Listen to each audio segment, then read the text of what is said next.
नमस्कार, शीतल्स किचनमध्ये तुमचे स्वागत आहे. चॅनलवर नवीन असाल तर चॅनलला सबस्क्राईब करा, लाईक करा, शेअर करा, बेल आयकॉनही क्लिक करा. माझ्या चॅनलवर तुम्हाला अगदी कमी साहित्यात आणि पटकन होणाऱ्या रेसिपीज बघायला मिळतील. चला तर मग रेसिपीला सुरुवात करूया. आज आपण भरलेल्या गिलक्याची भाजी बघणार आहोत. येथे मी गिलके स्वच्छ धुवून घेतलेले आहेत. ते आपल्याला उभे कट करून घ्यायचे आहेत. आकार तुम्ही तुमच्या आवडीनुसार लहान मोठा ठेवू शकतात. यामध्ये मी बारीक चिरा पाडून घेत आहेत. आता आपल्याला सर्व गिलके चिरून घ्यायचे आहेत. आता आपल्याला यासाठी लागणारा मसाला करून घ्यायचा आहे. यासाठी मी दाण्याचा कूट, 2 चमचे बेसन आणि अर्धा चमचा कांदा लसूण मसाला, पाव चमचा हळद, 1 चमचा लाल तिखट आणि 1 चमचा धना-जिरा पावडर घेतली आहे आणि चवीनुसार मीठ घातले आहे. यामध्ये आपल्याला 1 चमचा तेल घालून हे मिश्रण चांगलं मिक्स करून घ्यायचं आहे आणि हे मिश्रण मिक्स करून आपल्याला गिलक्यामध्ये भरवून घ्यायचे आहेत. हे मिश्रण मी चांगलं मिक्स करून घेत आहे.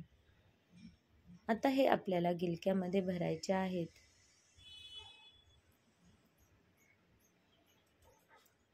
अशा प्रकारे मी सर्वच गिलक्यांमध्ये मसाला भरून घेत आहे. आता आपल्याला भाजीसाठी फोडणी करून घ्यायची आहेत. यामध्ये मी जिरे, मोहरी, कढीपत्ता आणि ठेचलेला लसूण घालत आहे. यामध्ये मी थोडी कोथिंबीरही घालत आहे. आता आपण भरून घेतलेले गिलके यामध्ये परतवून घ्यायचे आहेत.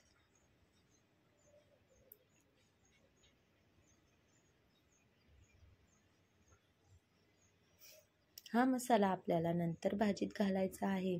आत्ता भाजीत घातला तर तो मसाला जळून जाईल. त्यामुळे गिलके 5 मिनटं वाफवून घेऊ आणि नंतर आपण तो मसाला त्यामध्ये घालणार आहोत.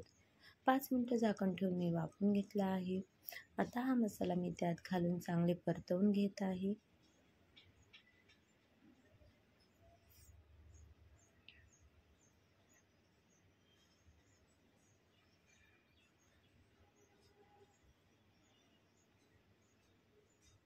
पाच मिनटं झाकण ठेवून मी परतवून घेतले आहे. आता यामध्ये मी गरम पाणी घालत आहे.